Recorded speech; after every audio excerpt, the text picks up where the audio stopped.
Hey, everybody. Welcome to episode 4 of the Revenue Diaries. I am your host, Kyle Lacey. Before we get into it, let's talk about our sponsor. Our sponsor is Lessonly, top training software for sales and customer service teams. I mean, I might be biased, but they're pretty awesome. But not as awesome as today's guest. Ruth Zive is marketing leader at Ada and Mama Five. She one of my favorite interviews from this season. She's got a compelling force that I just loved. I loved learning from her. I loved talking about her family. We talked about her being a mother of a child with Down syndrome and how much she's learned during that time. And we also talk about a lot of the challenges that marketers face. And so extremely pumped to welcome Ruth, and I hope you enjoy. Bye.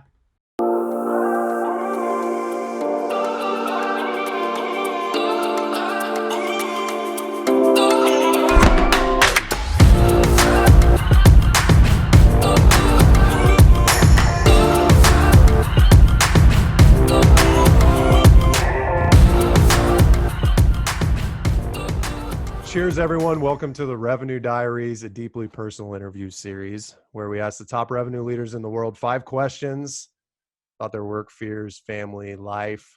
There's just one catch. We do not share any of the questions in advance. So if you've been listening, you understand this is the case. I do research. I ask questions.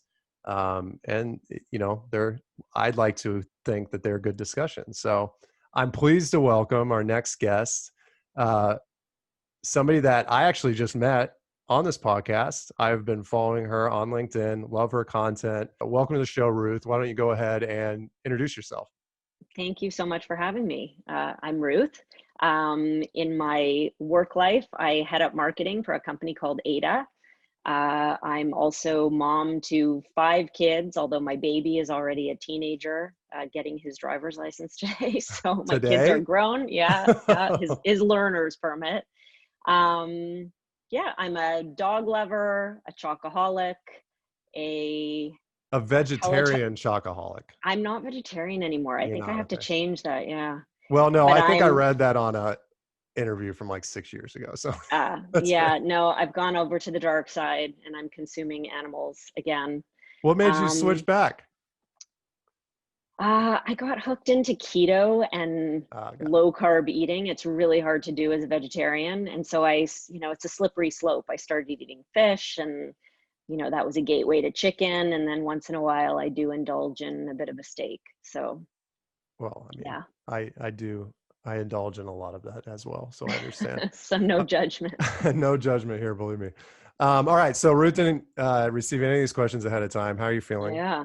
A little nervous, but excited. That's good. That's good. All right. So Yeah. we usually start with a softball question just to Cool. get in the That's groove. kind. All right. So we as marketers talk a lot about like the promise of marketing, the vision, the messaging, the positioning of a company, but I Mm. don't we rarely talk about our personal promises, like the vision of me. And you actually had a pretty interesting comment. I think this was on LinkedIn about influence. And I'm just going to read it to you, and then I'll ask the question. Sure. Influence isn't ultimately measured by likes, visits, leads, or pipeline. A good definition of influence is the capacity to be compelling force on the actions, behavior, opinions of others. I hope I can influence better work experiences for my team, greater insights for up and coming female marketers working in the tech space, and through my work at Ada. So I think that kind of describes what your personal vision is, but what is your vision or internal brand promise as Ruth? Yeah. So I actually wrote that when I was thinking a lot about influence. I'm pretty good at wielding influence with the people that are directly accountable to me. There are a lot of ways that you can influence people. And, you know, I guess power or accountability is one of those levers. And that's Mm-hmm. maybe the easiest way to exert influence. But I've been thinking a lot about, certainly when I wrote that, I was thinking a lot about how you wield influence with the people adjacent to you or the people that are more at arm's length. Um, And I think that as marketing leaders, we have a responsibility to try and do that, especially when you're looking to win a market or change a market or change behaviors. And so, in terms of my own personal promise and what my brand is, I think when I when I come to the table looking to wield influence, it's because I feel very invested and I care about what I'm doing, and I throw my full heart and soul into that effort. And I hope that my boss and my teammates at Ada feel that I'm delivering against that promise. That would be my promise. Does Sounds it? like very fluffy, but No. That makes sense. Does that cross? I'm guessing that crosses over into the personal life. What we fail to talk about in the professional world is how does mm, that influence your personal life and how you lead your personal life? Because I think a lot of us, we try to separate it, but the reality is we can't. Like it's impossible to separate the two. So is that how you also view the way you are meant to be seen in your personal life? that's a good question. I think absolutely in my personal life, I'm pretty selective and discriminating about where and how I want to wield influence. I Mm. have a small network of friends who I've been friends with forever. Like I'm not one of those people that has 50 friends. I really could count on my two hands the number of friends that I have. And that's because I'm selective and discriminating about how I spend my time, where I spend my time, with whom I spend it. So I'm making those investments very selectively and in the places where I think my influence matters most. So yeah, I think that promise carries over into my personal life. So Um, going on that same thread of personal, I think a lot of marketers, we are, well, a lot of professionals in high growth environments, we are very good at risk taking. Like it's just, mm, I think that you have to be good at both, at risk taking in general. Do you, and you've been an entrepreneur, you've done a lot of things in life that require risk. yeah. Do you take the same calculated or uncalculated risks in your personal life that you do your professional? Huh. Yeah, I think I take calculated risks. I'm not a jump out of the plane kind of person in my personal life. I've done that once. I don't recommend it. I don't Yeah, I'll recommend never jumping do out of it. And planes. yeah, and I'm happy to take that advice and never experience that firsthand. Um, I'm not like innately a risk taker, but I think that, and this I absolutely apply in both my personal and professional life. Failure is what drives us forward, and you have Mm, to be prepared to fail if you're going to grow as a human being in work or in your personal life. And so that's definitely something that I embrace, a willingness to fail.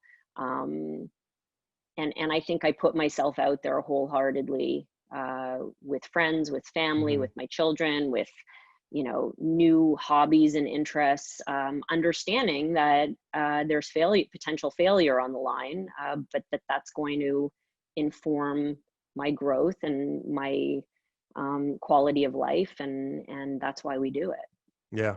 to Awesome. learn and to get better. So Yeah, for sure. Well, and you mentioned you put yourself out there, and I, for these shows I spend an hour and a half, 2 hours just researching backgrounds on people, trying to act like I actually know what I'm doing when it comes to interviewing. But I read an article this morning that you wrote in 2014. I think it might have been published beginning of 2015, on Today's Parent, called "The Gifts of a Child with Down Syndrome," and I it was beautiful. Seriously. thank you. Sitting in my home office at 5 o'clock in the morning, like tearing up because I'm reading this article. I really appreciate you writing it so that you could share it with everyone. I did want to better understand what you have learned over the past 23 years loving and raising a daughter with Down syndrome. It with five children. I mean, with four other kids. Yeah, I mean, I have two kids, two boys, 2 and 4 years old, and my wife and I can barely handle it. I can't, like, yeah. I just want to You're learn. you're busier than I am today, for sure. But going back 10, 15 years, it was pandemonium in my house. Yeah. But that said, exactly what I spoke to about failure. I think that's really the lesson that I've learned with Julia. Not that she's at all been a failure. She's been one of the greatest joys of my life. But the things that you think are setbacks in life, the things that really challenge you and perhaps even break you, and truly Julia's diagnosis was a setback. I mean, we Mhm. all have the audacity to expect a certain child. It's never the child that we get as parents, but I learned immediately with Julia that the child that I was expecting was not the child that I was going to have. um, but it's those unexpected setbacks and challenges that really offer the greatest opportunity for personal growth and learning, and that's really been the gift from Julia, is that she's opened my mind and my heart to the unexpected, and to, really not contrive standards Mm. that you know you just have to you have to embrace life with an open mind and an open heart, and she, every step of the way, has challenged my preconceived ideas of what happiness is, what quality of Mm. life is, what achievement is, what love is. I mean, it's just been an amazing, amazing, remarkable journey. Parenting all of my children has been amazing, but parenting Julia no less so, and in many ways I've learned more from her. So I think that life experience has very much informed my approach to marketing, Mhm. my approach to my career. Don't be afraid of what you think is going to be bad, because it's not always bad. It's sometimes the best gift. So I think when it comes to risk taking, that's how I think about it. I think you also shared recently that even during the pandemic, where we were all like, woe is me, like this is the worst thing ever, Julia was waking up every day like ready to attack the day and Totally. excited, and that I gained a lot from that. So seriously, thank you for sharing that. um Taking a little bit different approach, I also noticed in June you offered 10 hours of your time to do 15 to 30-minute calls with Black individuals looking to grow their career. And you called Yeah. out pretty specifically that as a white woman, you've had a greater opportunity, and you called that out, and you were very open about that. How did that go in June? What did you learn? Are you planning on doing it again? Yeah, so what I'll say is that this is a journey for me. Yeah. I'm learning more every day, and with every new conversation, every new article and book, I'm trying to really arm myself with information and perspective to understand my own privilege and my own blind spots, and to be able to use that privilege to create opportunity for other people who haven't had it. So that was kind of the impetus. I've had some opportunity to do that since I put that out there on LinkedIn. I'm partnering with some other organizations to do that more broadly. I think we all have a responsibility to do more of that. I don't pretend to understand the Mm. folks, the experience of folks that aren't white. Like I am white, and so I've benefited from that privilege. But what I do want to do, I want to be able to use that privilege to give back, and to use it for good. And that's what I'm trying to do. So I think I've just become more resolute and committed to doing that over time. And that and this, I mean, when we launch this podcast in the next couple weeks, you open to people reaching out to you about that? Absolutely. Yeah. I want to. I think what I've told, I'm working with a couple of organizations to do that in a more organized way. And what I've Mhm. said to them is that I'd rather have fewer impactful interactions than lots of interactions that aren't particularly meaningful. So there are, bandwidth constraints that I have to be realistic about, but absolutely open to having people reach out and having those conversations. That's awesome.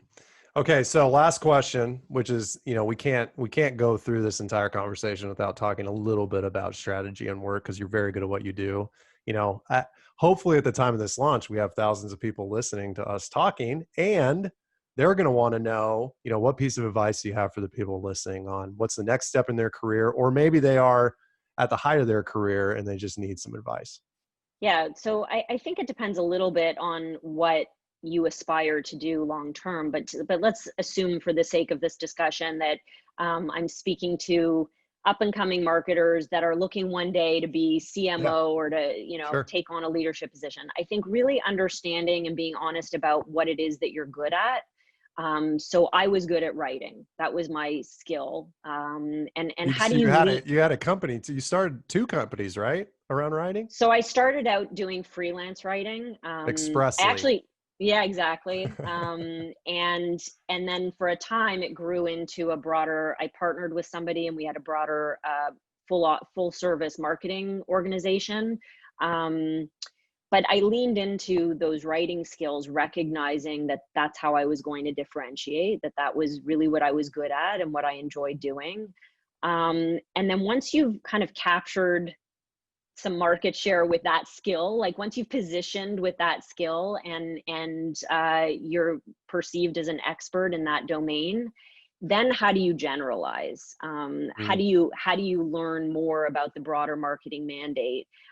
I'm never going to be an expert in pay per click, for instance. Like right. that's not ever going to be my expertise, but I've broadened my scope of understanding so that I can be credible in pay per click. I can be credible in how to build a landing page. I can be credible even with sales development or broader sales strategy. So how do you continue to broaden that scope of expertise, but start with what you're good at and don't lose sight of that core competency, because that's always how you're going to distinguish yourself. That would be my advice, especially at the start of your career. Love it. Make sense? Yeah. Yeah. Well, thanks again for stopping in. That wraps up another episode of the Deeply Personal and Always Revealing Revenue Diaries. I'm clearly not Joe Rogan. So if you like this episode, go rate, subscribe, download, share, review. You know the drill. Thanks again, Ruth, for stopping in. Thank you. Thank you And so much. we'll catch you next time, everybody.